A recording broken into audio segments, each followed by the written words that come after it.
the question you probably least like hearing, because I get it all the time as well, which is, are you old enough to be a friar?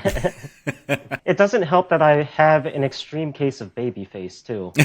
Um, and finally, I look under my bed after a few days, and I see this walkie-talkie. I go right over the Tito. Yeah, Oh you my did. gosh. You'll see some, really cool tables with just a big hunky base, maybe some curve to it. I foresee that a lot of my life I'll be doing woodworking.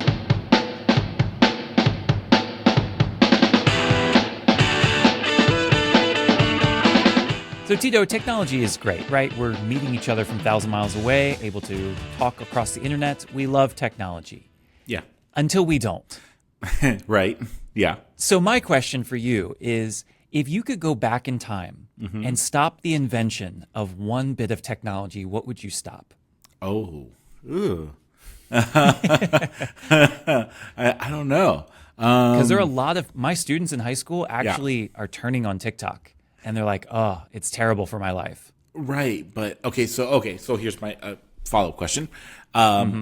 Are we including like apps and programs as technology and not necessarily Whatever you want. Okay. There are no rules to this game. Okay. Yeah, I would get rid of Twitter.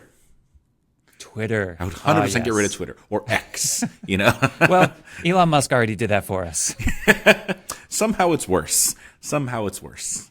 Well, and the reason I ask this is because TikTok has very much evolved over the years, and it's Right. a great platform in some ways, but in some ways it has turned into Twitter. little And bit. even though we're talking to some people right now on TikTok, it's a great tool.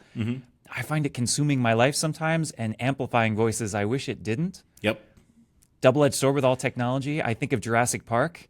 Yeah. Scientists Oh, yeah. were so concerned whether they could that they didn't stop to think, should they? Right. Yep. That's always a question, especially with technology. And, I think we're facing that with AI, coming up now. I know Angel has always been against it. He's a genuine believer of the rise of the machines.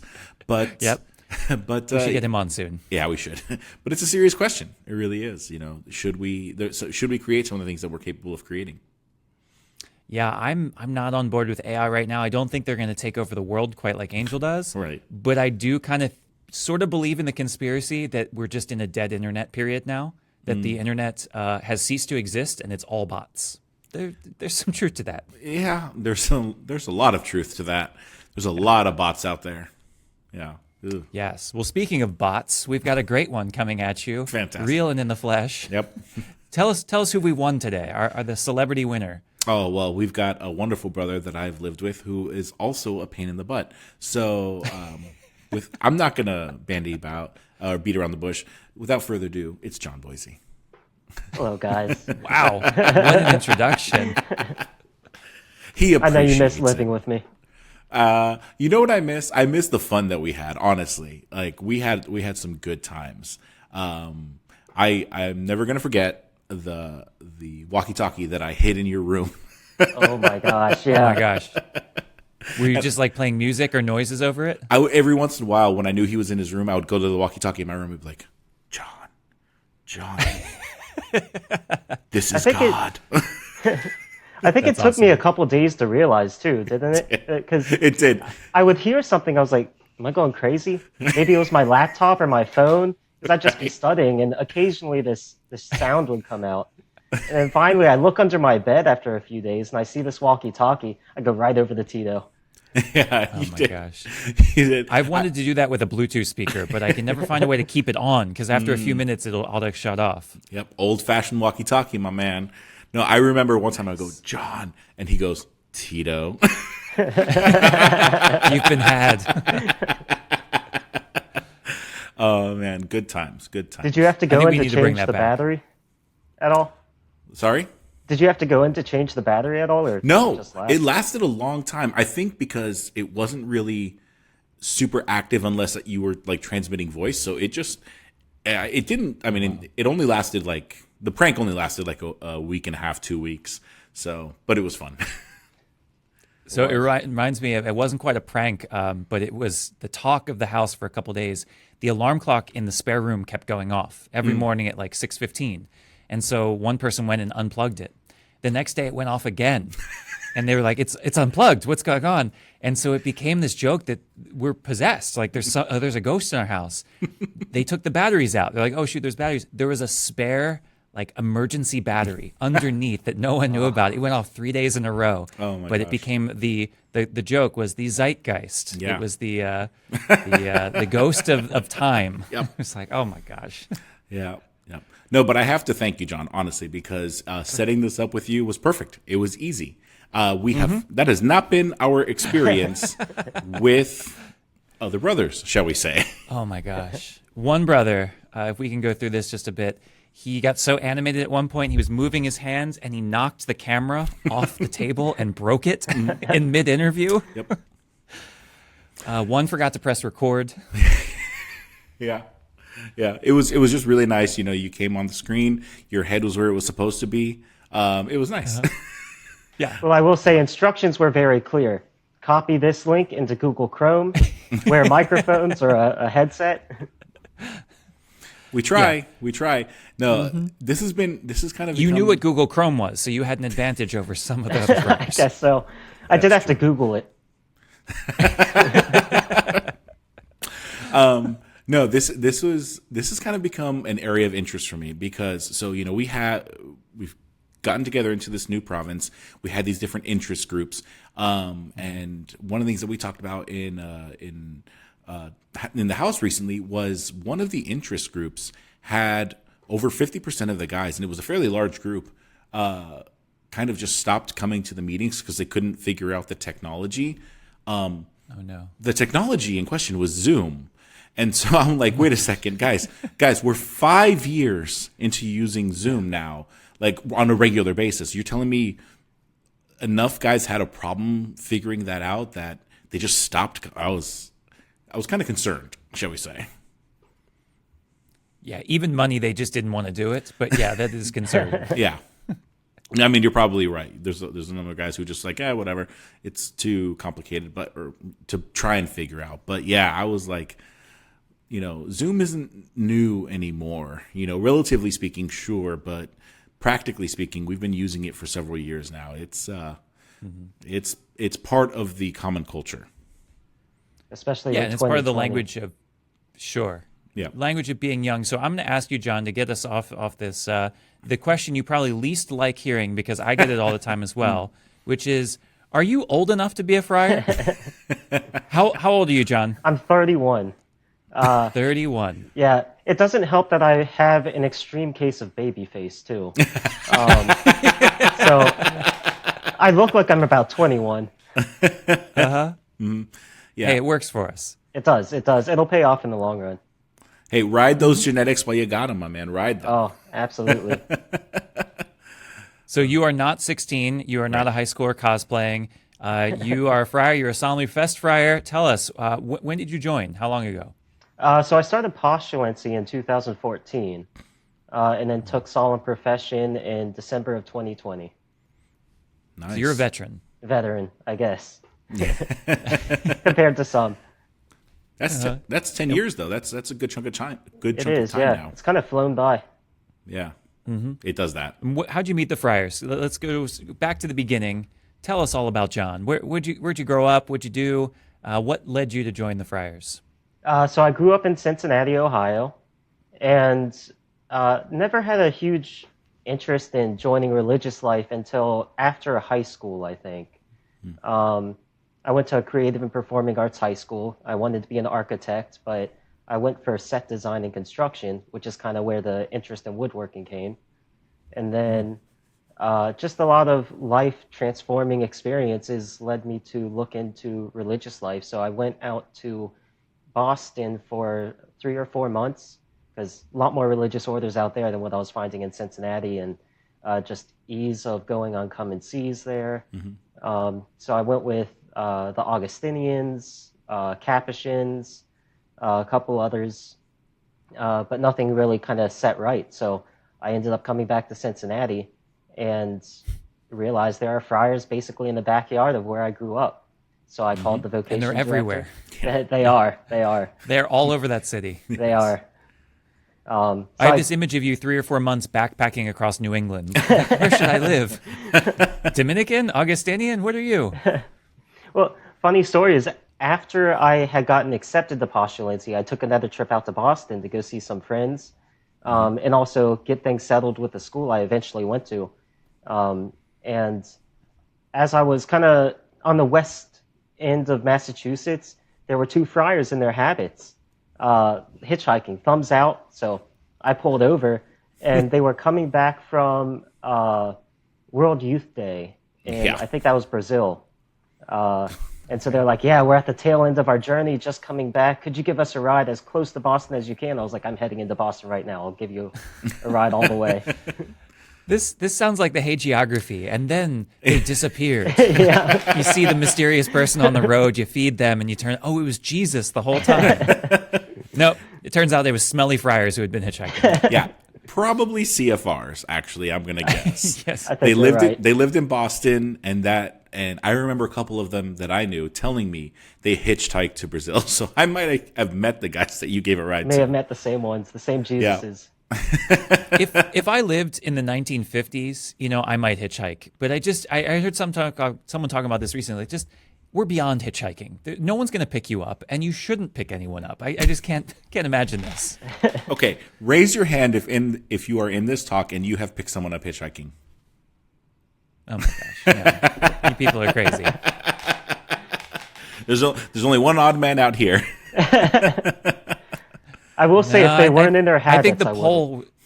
Oh my gosh, yeah, poll a little wider. I think we'd find a little different odd men here. Probably. I would hitchhike though. I would hitchhike in a second. I would. That's what I'm saying. I think it'd be fun. Yeah. Just the idea of like backpacking across Europe. There's something so like rugged and romantic about that. But then I hear about someone getting stabbed and like thrown in a ditch in like New England. No, I'm not going to hitchhike. Definitely. Too many not so horror romantic. movies. Yeah. So you picked them up. Yep. Yeah. And you said, hey, I'm going where you're going. And they said, why don't you join the CFRs? Like, oh, no. Pretty much. I've already been accepted. OFMs. Yeah. And we fly first class. Thank you very much. That's right. The best poverty money can buy. That's right. That's Hot the showers. Yeah. Mm-hmm. Oh my god. A bed to sleep on. It's the luxury things. So what was it about the Friars that you found attractive? You certainly looked at more than Tito and I did. You came, you saw, you decided. Why the Friars? The charism really attracted me. I've always, even before the Friars, I always enjoyed living simply, and not accumulating too many physical goods. So I think that was one of the initial things that attracted me.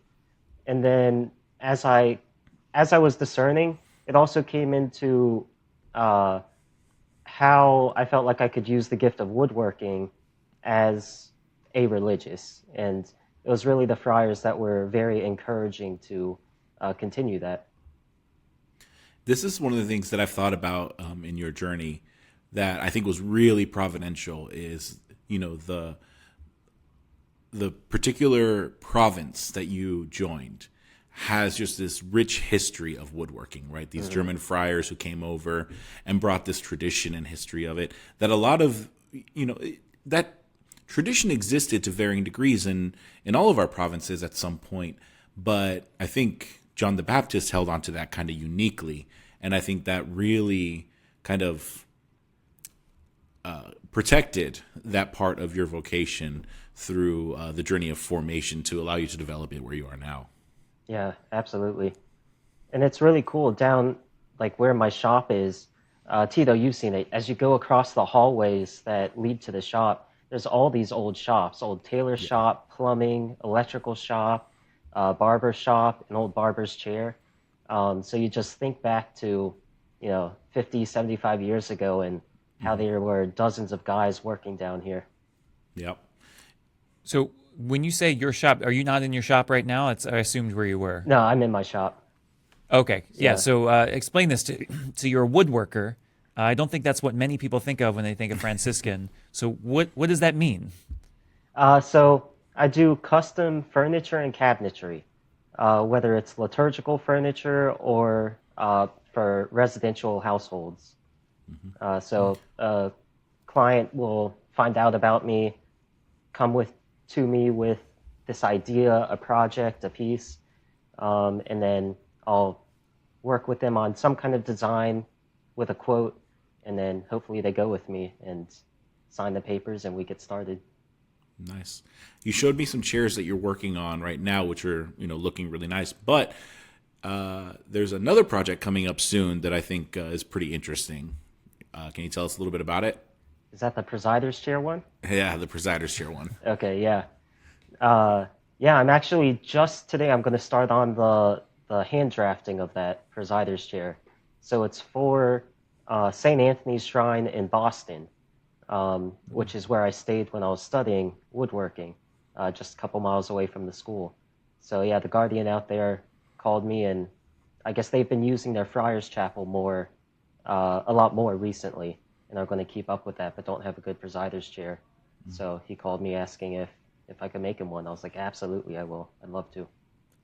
So where do you even start with that? I mean, do you have like a Game of Thrones vision of like wood popping up in like swords things, or is it going to be more round? Like where do you get the inspiration for this? Yeah, so I checked with Father Frank, the Guardian, just seeing what he was looking for as far as style went.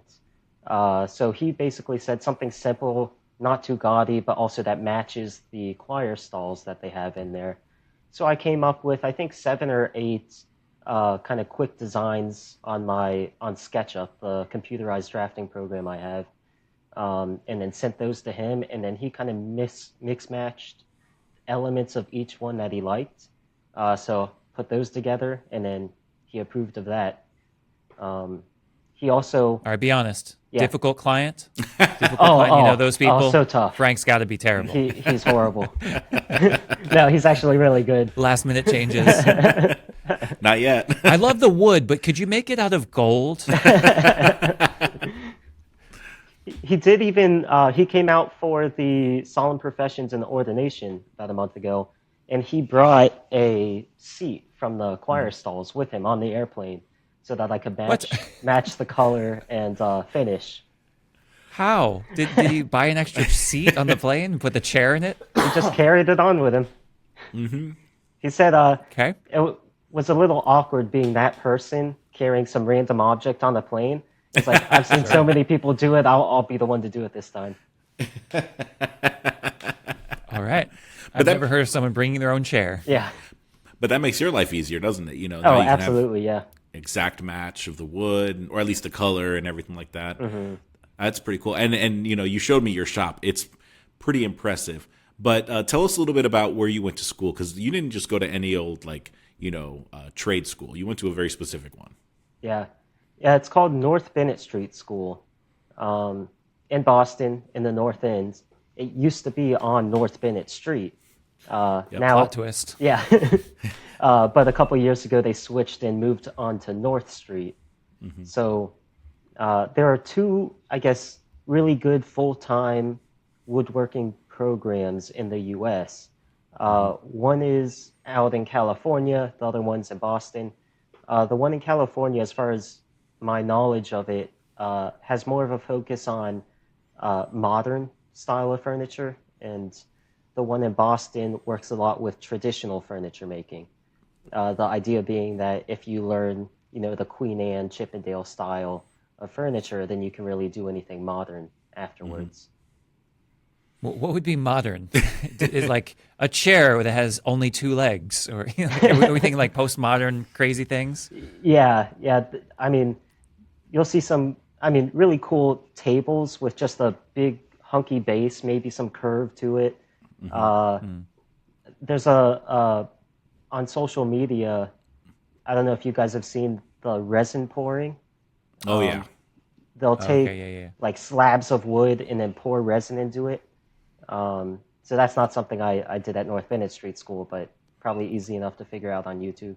Yeah, I gotta be honest. I look at that and I go, I could do that. I'm like, I think I could do that. Like, sure, I might mess it up 1 or 2 times, but I'm pretty sure by 3rd try I can figure that out. And then I look at what you do and I'm like, I can't do that. No.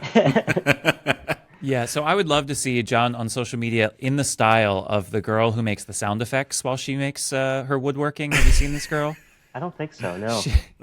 She like whenever she's stripping the wood of the like paint or whatever, she sings "I'm in love with this stripper," and then makes like buzzsaw noises, and it's great. It's very fun. It is fun. There's a funny story from school about kind of paint stripping, things like that, where we had a professional finisher come in. He went through the whole chemistry of finishes, and it was like a good week-long course. Wow. But he was telling us how to strip furniture, good things to use to strip whatever epoxy or polyurethane or paint. And he finished it with saying, really, it's not worth your time. Just go out and hire a stripper. Our classmates, we looked at each other, and he was just a straight face military he knew man. exactly what he was knew saying. what he was doing, yeah. I'm sure he says that joke every time. Yep. Yep. And after like a week long kind of highbrow lecture of chemistry and whatnot, just to kind of get that lowbrow joke in there, I bet it does a good kind of brain flip on you. Yeah. So when I figured out, Toxic like, chemicals. when I figured out he had that kind of joking nature to him, his name was Brad. So I brought a little Brad nail to him, and I said, I've got a gift for you. He held out his hand, dropped it in. He's like, it's a Brad. It's Brad. That reminds me of some friars that I know. Mm-hmm. Oh man! So yeah, you got into this first with architecture. Yep. Yeah. So did you always want to make tables? You wanted to design football stadiums? What was the original intent? Not all that clear. At some points, I got into like amusement park kind of stuff. It was all from like those old tycoon games where Roller what always Coaster generated, Tycoon, yes. generated the SimCity. ideas. Yeah. I love those growing up. They're making a resurgence. I see them on social media just creating the worst parks ever and creating disasters. Really I funny. might have to get back into that. But yeah, eventually I kind of figured as I was getting into woodworking, like just out of plywood, making things for my parents, I was like, I really like the hands-on aspect. I don't think I could sit behind the desk all day. Yeah, it was always a fun class. I took 7th grade and 8th grade. We had shop class in my middle school. 7th grade was just working with foam, and then 8th grade we got to work with wood, and we got to use a bandsaw, we got to use handsaw, we got to use all these different kind of like, I don't know, detail things and sanding. But I remember before we used one of the like the circular saw or something, the teacher said, "Now just be careful you don't put your thumb in front of this one because I had a kid a couple years ago just cut his thumb right off. What a silly wackadoo!" I'm like, okay, yeah, I don't think you have enough seriousness with it. The guy lost his thumb. Silly wackadoo. Do you have all your fingers? I do. Yep. All of them intact. Yep. I did several years ago before I was a friar and trying to do a carving for the first time. Didn't focus on keeping my hand not in front of the blade, and I did puncture my palm. So I can't bend my middle finger on my left hand unless I bend all my fingers. Oh my gosh. Interesting. I'm sure you've heard the stories of Brother Agapetus. I think I Former have. holy name friar, a German guy. So he would use a hammer and a chisel, and he lost his pointer, his ring, and his pinky at some point. So he had just these fingers, and he would just like talk like this all the time. But he could still hold the chisel with just those two fingers. Yeah, That's right. I have heard that. he's got Tough lots to of get a cab. stories. Yeah. Yeah. Oh man! But so you've gone on this journey, right? Where you joined the friars, you're doing woodworking. You know, you go to this school that helps you learn kind of classic techniques, and now you're doing it for the friars, right? So does it feel you have everything? Like, okay, this is what I wanted. This is what I'm doing, or is there always something new to learn? Both. Yeah, in the craft itself, always something new to learn, always something new to develop. Like I'd love to get classes going down here, maybe like a weekend class or a set of 5 evening classes, something like that, and keep expanding the reach that I have, who I'm getting to. Yeah. But there definitely was also a period, probably a couple months after I got operational in the shop, I almost felt like it was kind of a midlife crisis type of moment even though I look 16. You're nowhere close to that. I know. But I was like, huh, okay, this is it. This is what I've been looking for and wanting to do. What next? Yeah. Oh my gosh, yeah. So there was definitely that kind of moment. Well, and I remember you and I, when we were living in Chicago together, went to a metal shop class. So, well, it wasn't really the class. We went to sort of an open house where they offered you classes. And it was like a knife making course or whatever. But the idea was to introduce you into forging, like not just, welding, and stuff like that, but like forging specifically. Now we're getting to cool stuff. Yeah, and I remember we went to it, and it was an okay presentation. And at the end, they're like, "All right, we're gonna let you guys, hammer on, metal." And we did it a couple times, and you and I were like, we didn't want to just hammer metal, right? We wanted to make something, and so I kind of went hoping that we were gonna have I didn't expect us to have a finished project, but have something that we were gonna try out and do. And I was a little disappointed, but I just remember like you and I always had that sort of interest in like building stuff and learning a new skill and things like that. Yeah. Tito the Friar wanted to make a weapon. I got you. Hey, knives are used for cooking too. Sure. I do think we both went in hoping that we would end with making knives. There was probably some of that too. Yeah. Yeah. But Well, what is the coolest thing that you have made with wood? Do you have any like obviously tables, chairs? I mean, there's a complexity to it that Tito and I probably won't appreciate. But is there anything that's just like, oh yeah, I did this thing one time and it was crazy? Yeah. There's so many projects that I'd put up there. I'd say maybe my favorite is a Martha Washington chair. What was that?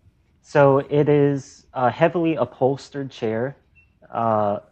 Rumor is that Martha Washington had a lot, so they named these chairs after her. But it's basically all you see for the wood is the back legs and then the arms that come up and then down as the front legs. Mm-hmm. But then there's nice inlay in the legs that has like various types of woods. You can really use whatever in stringing with very thin pieces of maybe flexible wood. You can bend them, soak them wet. But the shaping of that was really cool because you had to do a lot by hand. And then I also hired an upholsterer to teach me how to do traditional upholstery with horsehair rather than the more modern foam. So I just had... Hey, go big or go home. Yeah. Exactly. I had pounds of horsehair that I was like plopping on this chair and like tried to knead out into this nice form. Which actually, some people find it gross when you're just working in horsehair. I kind of found it kind of fun. Interesting. I don't think anybody would call it gross if you were working on a violin bow, and that's horsehair. But whatever. It could be.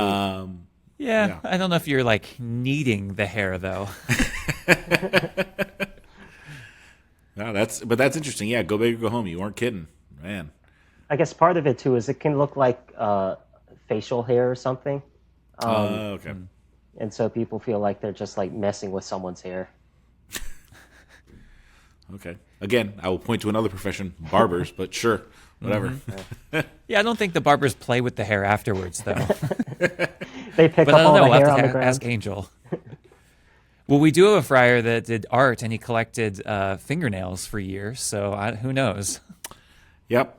Yes, we do have a friar that did that. I actually we're collected not my much. nails for him. Oh, my gosh. He asked me. I was like, no, you cannot have my fingernails. Ugh. Yeah. My thought was, I'm not using them for anything else, so I guess I'll put them in a little bag for you. Be on a display for all to see. Okay, moving on. Yeah. For the So sake- you get commissioned to do work. Do you ever do anything for yourself? Like, is your room completely paneled and you've got like different types of oak all around? You make little figurines, or is it all professional? All professional. A lot of woodworkers get asked that question, but for a lot of us, it's pretty simple furniture that we have because we just don't have time to make things for ourselves. I wish I did, but even like my filing cabinet, I had from a project. Someone wanted a big bookshelf with cabinets transformed to an entertainment center. So basically, they wanted the top half chopped off, and there was this cabinet that was part of the top half, and he was like, "Yeah, you can just throw everything away. I don't want it back." It's like, okay. So I just attached the filing cabinet to the wall. Nice. So, raggedy edges, but it works for me. That's sort of like the mechanic's dilemma. After a whole day of working on other people's cars, the last thing you want to do is go home and work on your own. Mm-hmm. Sure. Oh man. Yeah, so you supply for the Friars, and so there's something really interesting about this. You're probably the first person we've talked to that is somewhat purely internal ministry. So do you have another thing outside of this? You're doing full-time woodworking. Do you go work at a parish? Do you go work at a soup kitchen? Are there other aspects to your life, or is it solely this trade? It's pretty much all woodworking at the moment. During my internship year, I was doing religious education. So that is something I would like to get back into and find a local parish that can use someone. Nice. Yeah, I think you have a teacher's heart. You like working with people, and kind of that's why you want to not just do religious education, but you have this idea of sort of a carpentry school or a woodworking school that you can share that skill with others. Mm-hmm. Mm-hmm. Probably lots of time working alone, so you got a lot of time with your thoughts and prayers. What's your playlist? You listening to music? You listen to podcasts? Mostly podcasts. All right, so besides Minor Characters, what are you listening to? That's pretty much all I listen to. Besides that, it's a lot of Bengals podcasts. Of football, course it is. Poor thing. Which I am in a deep state of depression 0-3. right now. I know. Yeah. They lost to the Patriots. Come on, man. We're the worst in the league. I know. And I put the first two games of every season, we always just do horrible at. But now Sure. with week 3 being another bad game, it's a heartbreaker. Man, That's tough. so just like self-inflicted wounds. You Yeah. just continue to listen to podcasts about how hopeful you think you could be, but you're not. Yeah, as I'm holding a nice sharp chisel and have to keep it on the wood. There you go. Bulletin board material. There's always next year. Yes. I want to change gears here for a second, though. So we've talked about you coming into the Friars and what the skill you've learned and how you're applying it. But there's another part of your journey that I think is really interesting that I got to be around for a little bit of it. So your mom is originally from Taiwan, and your dad is white, kind of Germanic dude, and you didn't grow White dramatic? Germanic. What does that mean? Germanic. Germanic. Okay. It's like, oh, a dramatic white. He's dramatic. Yeah, no. And so, but you said, you told me you didn't grow up speaking Mandarin, but your mom speaks it, and so you went on this kind of journey to learn it and to kind of connect with your mom in that way. What was that like for you? It was really good. Yes, because we were encouraged to learn the second language. So I figured if I'm going to learn one, I kind of want to learn my mom's mother tongue. Mm-hmm. It gave us, during studies, you feel so busy that I call my mom maybe once a week, even though I would have liked to more.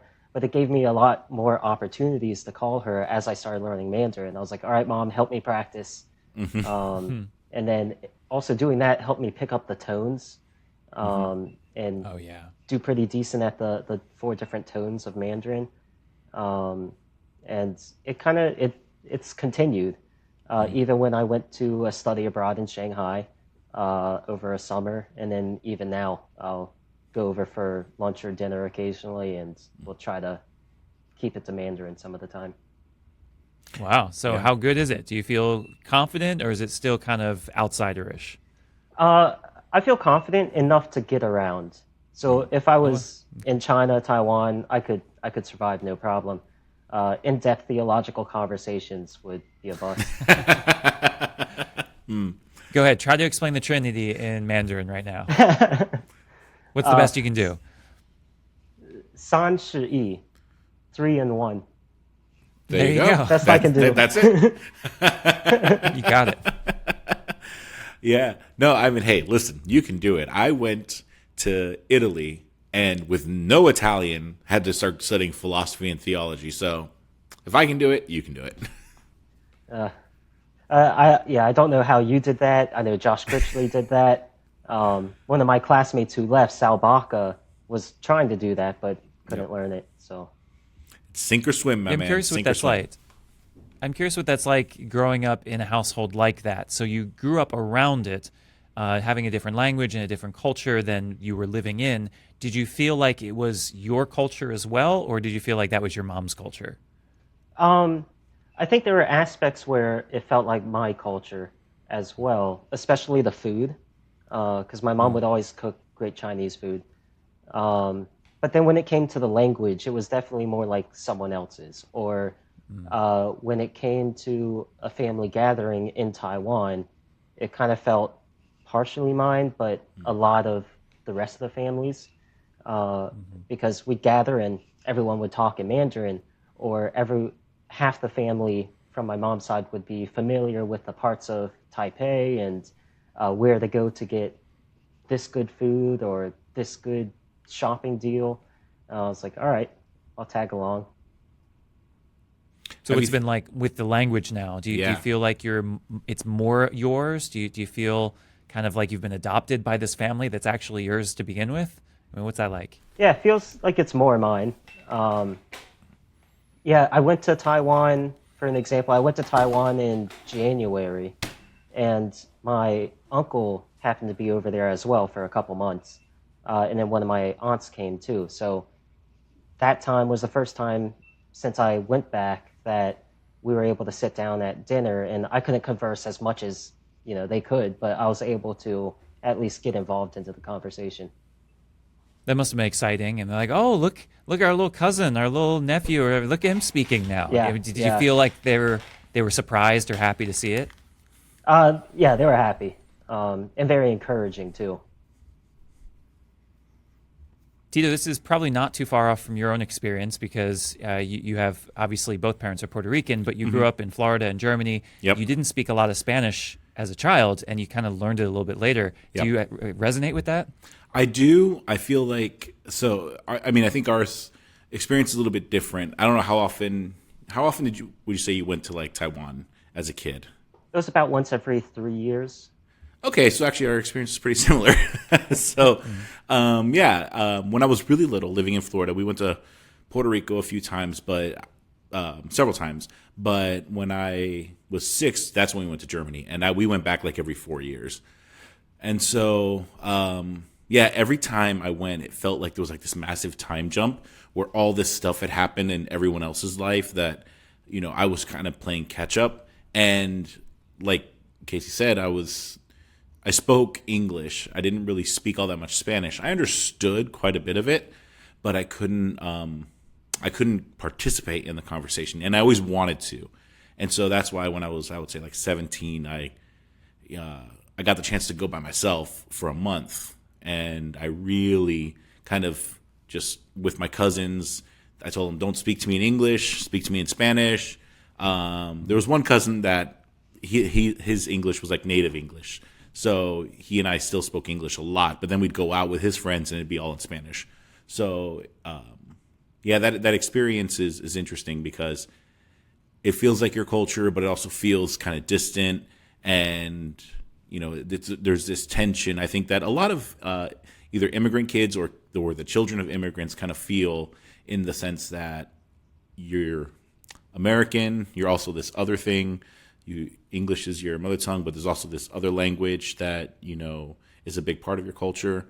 And a lot of people kind of wrestle with that. Yeah, it's tough. I mean, my parents grew up in Philadelphia, and when me going back, like go down to the shore and go to the Wooder and Wawa, and the Phillies are on, we're going to go trash a car. Like, it was just all weird to me. I didn't know how to fit in. What's the ATM called again? Oh, the Mac. I don't know. Mac. So you tap Mac. What was it? MAC, something machine automated currency or something like that. Where's Kathy? Where's your mom? We got to ask her. Yeah. I don't think they're around anymore, but that's what they were called then. Yeah. She Get a hoagie. That's right. That's right. Oh, man. Yeah, I had an interesting experience in Taiwan, thinking of how it's still kind of evolving with cultural things. Uh, I had never realized um, when you're eating with chopsticks out of a bowl, you set the chopsticks flat on top. You don't stick them into the bowl. Because I was eating, I stuck them into the bowl, and then a lady from Taiwan, stranger, I didn't know her, comes up to me. We don't do that. No, you stick it in. It's like incense. You put it on top. It's chopsticks. Like, oh, Right. okay. An instance like that you would light at like at a grave site, for Yeah, example, yeah. which is kind of the reason why. Yeah, I'd heard that from a friend of mine who lived in Japan. They have a kind of a similar practice. We talked about that a couple weeks ago of it's not done here that way. Just the strong cultures in some places, and Yeah. the U.S. do whatever you want. Yeah, yeah. But just the idea that a stranger would come up to you and be like, "Oh no, that's not the way it's done." Like, okay, ma'am, I'll do what I want with my chopsticks. Yeah, yeah, and yeah, that can be. It's an interesting kind of paradox for Americans, right? Because as you said, we're a do whatever you want kind of a culture. But on the other hand, having lived in different cultures, I'm very much of the try as much as possible to immerse yourself in the culture you're in or the culture you're inhabiting at that time. And so I'm okay with, when Italians would come up and be like, no, we don't do this, not this way. It isn't done, however, whatever it is. And then they will inform you. They'll inform you culturally. This is how we do it. This is what we do. And I'm okay with that. We're also a very isolated, lonely community too. Yeah. Because there's no sense of identity beyond myself. So Right. there's something very beautiful about a lot of East Asian countries, some more traditional European ones where it's like, no, there's a common culture that we all do. Right. And they're inviting you into it. That's the part that I think a lot of Americans miss.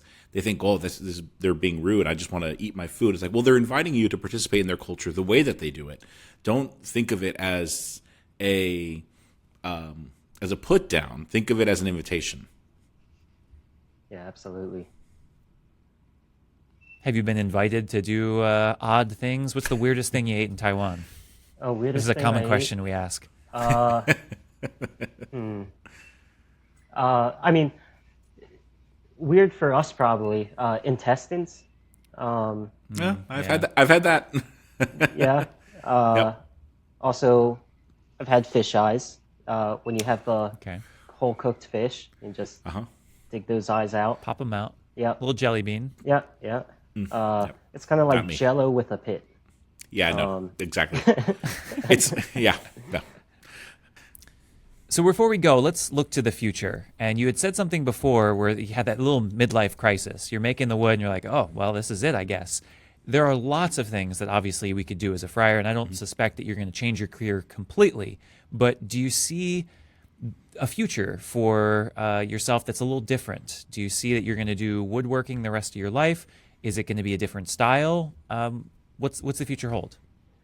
Yeah, I foresee that a lot of my life I'll be doing woodworking. I wouldn't say all of it.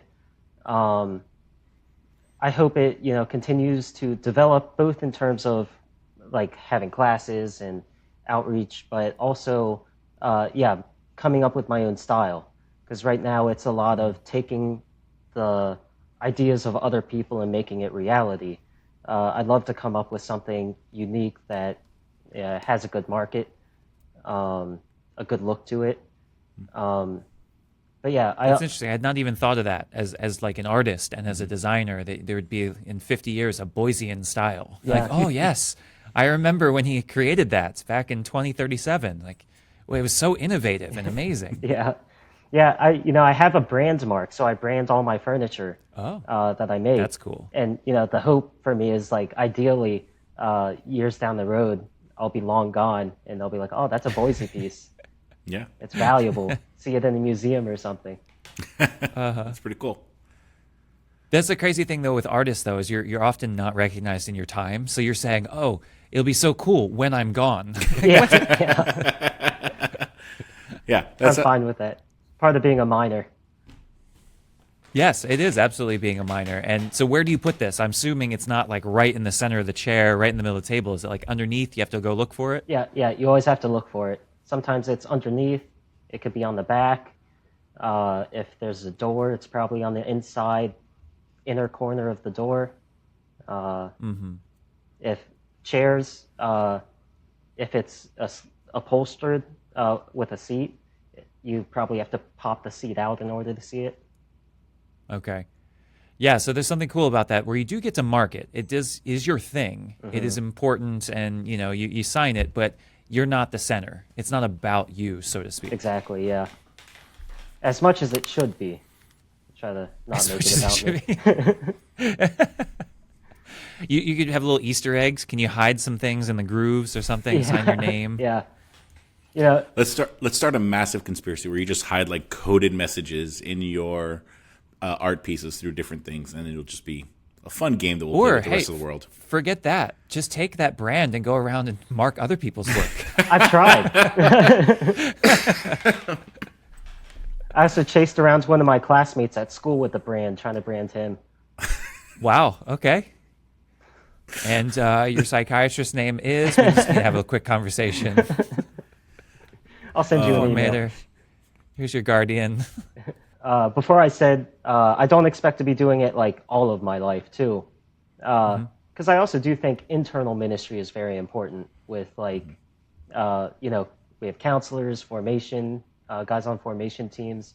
I think, it'd be nice to do some of that as well at some point.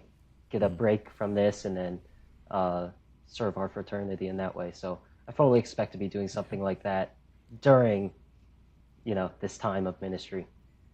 Maybe that's the way. He said it out loud. Yeah. Not you or me now. He'll do it for us. So, I